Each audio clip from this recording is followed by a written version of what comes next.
না, একটা একটা জিনিস হলো, জাহাঙ্গীর ভাই বললো যে ৭০ অনুচ্ছেদ, আসলে যে রাষ্ট্রপতির ভাষণটা এটা কিন্তু ৭০ অনুচ্ছেদ না, এটা হলো ৭২ অনুচ্ছেদ।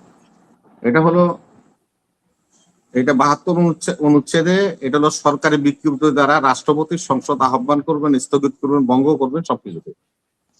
এটার মধ্যে শর্তের মধ্যে আরেকটা ক্লজ আছে, সেকেন্ড ক্লজে, তবে তার শর্ত থাকে যে এই দফার অধীনে তাহার দায়িত্ব পালনে রাষ্ট্রপতি প্রধানমন্ত্রী কর্তৃক লিখিত বা প্রদত্ত পরামর্শ অনুযায়ী কার্য সম্পাদন করিবে। এটা হলো ৭২, এটা আজকের যে ঘটনা এটা ৭০ না, এটা ৭২ দ্বারা নিয়ে চলছে। আর একটা জিনিস একটু হাসিনুর ভাইরে স্মরণ করাই দিই। হাসিনুর ভাইয়ের সাথে আপনার আয়না ঘরে যার সাথে দেখা হয়েছিল ৭৩ রবি ভাই, ৭৩ অনুচ্ছেদের ইয়াতে ৭২ না ৭০ না, ওটা আমি টানে বলেছি, কিন্তু ওটা হলো ৭৩ অনুচ্ছেদে বলা হয়েছে স্বাগত ভাষণ দিবে, আর ৭২ বলা হয়েছে যে না দিলে কি অসুবিধা হবে সেটা।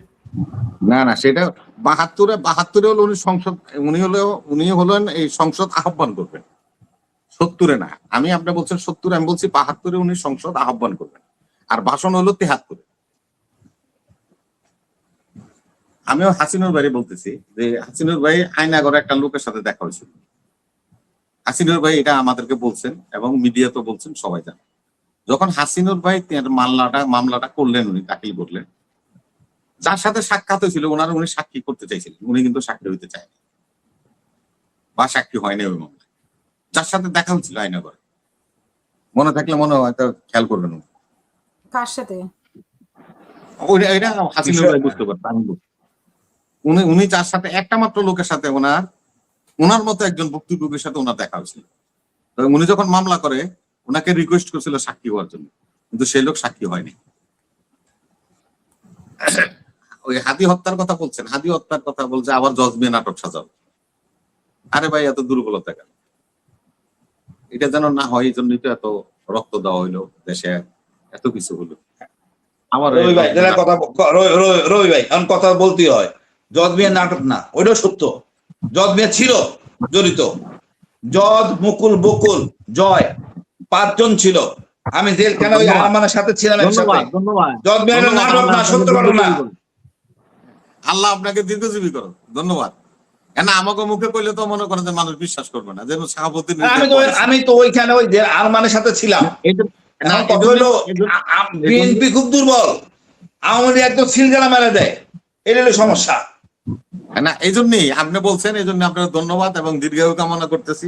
তারেক রহমানেরও দীর্ঘায়ু কামনা করতেছি, যে শাহাবুদ্দিন চোখ পুরে দিয়া সে হাসিনারে ফ্যাসিস্ট বলাইতে পারছে।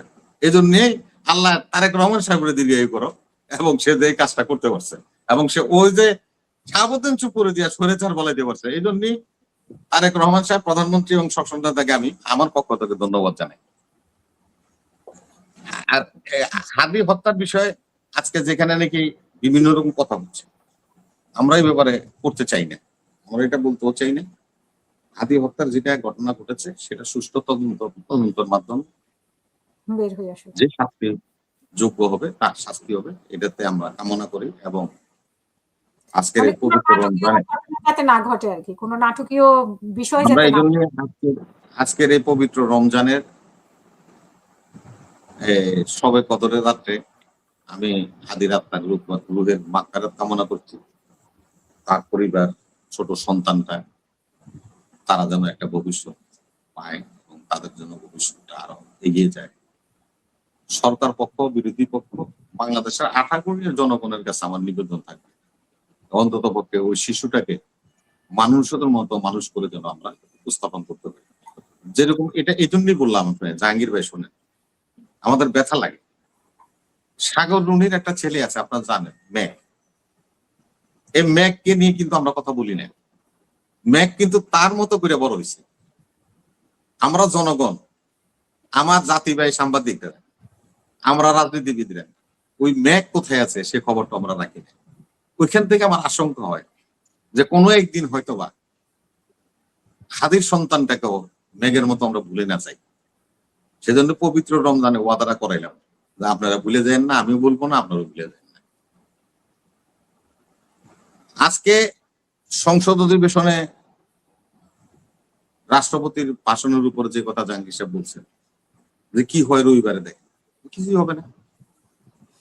বিরোধী দল নিন্দা জানাবে, সরকারি দল স্বাগত জানাবে, এই সংবিধানের নিয়ম। রাষ্ট্রপতি কি কন্টিনিউ করবে নাকি, মানে ওনার 29 সাল পর্যন্ত ওনার শেষ হওয়া পর্যন্ত? শুনেন, সরি, ওনার মেয়াদ শেষ হওয়া পর্যন্ত কন্টিনিউ করবে? যেহেতু রাষ্ট্রপতিকে অপসারণ করার জন্য সংবিধানের একটা ধারা আছে, রাষ্ট্রপতি কিভাবে অপসারিত হয়, এই পাগল হইতে হইব, হ্যাঁ অযোগ্য হইতে হইব, আর না হইলে জাতীয় সংসদে ইমপিচমেন্ট আছে। আমরা আশা করি আজকের জাহাঙ্গীর সাহেবের বক্তব্য থেকে আমাদের যারা সংসদ সদস্য নির্বাচিত হয়েছে, কারণ এখনো সংসদের আরো একটা কার্যক্রম বাকি আছে, সেটা হলো মহিলা সংসদ সদস্য এখনো আমাদের মনোনীত হয়নি। আমরা কিন্তু এখনো কিন্তু ফুল সংসদ হয়নি আমাদের, নির্বাচিতরা আসছে। আর যারা নাকি মনোনীত হবেন তারা কিন্তু এখনো আসেন না, তারা মনোনীত হওয়ার পরে তখন আমাদের সংসদ পূর্ণাঙ্গ হবে। তখনই ইমপিচমেন্ট করার জন্য আমি আবেদন করব সরকার পক্ষ, বিরোধী পক্ষ, যারাই যেভাবে নির্বাচিত হয়ে আসছেন, শাহাবুদ্দিন চুপ্পুকে ইমপিচমেন্ট করার জন্য সংসদে বিরোধী দলকে বিশেষভাবে অনুরোধ করব, আপনারা বিল আনার, বেসরকারি বিল আছে, সরকারি বিল আছে, বেসরকারি বিল যারা দেন তারা হলো বিরোধী দল। আমি অনুরোধ করব মহাতারা আমিন জনাব শফিকুর রহমান সাহেবকে যে শাহাবুদ্দিনকে ইমপিচ করার জন্য আপনারা একটা বিল উত্থাপন করেন। যদি বিএনপি সেই বিলের বিরোধিতা করে তাহলে জনগণ তাদের বিরুদ্ধে ব্যবস্থা নেবে, তখন আমরাও আপনাদের সাথে থাকবো। কিন্তু বিলটা আনতে হবে বিরোধী দল থেকে, ইমপিচমেন্টের বিলটা আসবে বিরোধী দল থেকে, আপনি ইমপিচমেন্টের বিলটা আনার পরে সংসদে আসো, হাউসে আসো, ভোটাভুটি হোক এবং শাহাবুদ্দিনকে বিতাড়িত করা, এটা হলো আমার ধারণা। আর কি ভাই?